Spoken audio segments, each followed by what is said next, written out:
Want to track your product costs and profit accurately? Here's how to calculate COGS in WooCommerce. First, install the cost of goods sold for WooCommerce plugin from WPFactory. Upload the zip, then click Install Now. Activate the plugin, then open its settings from the WooCommerce menu. You'll find it under WooCommerce, Settings, then COGS. Add the cost price for each product so the plugin can calculate profits and COGS automatically.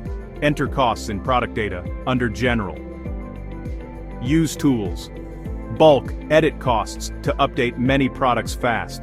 Check the plugin reports to see total COGS and profits. View product-level analytics right from your products list.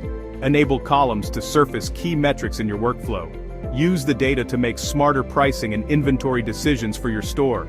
And that's it. You can now track your product costs and profits accurately in WooCommerce. This is a quick overview. For the full step-by-step guide, check the article on WPFactory.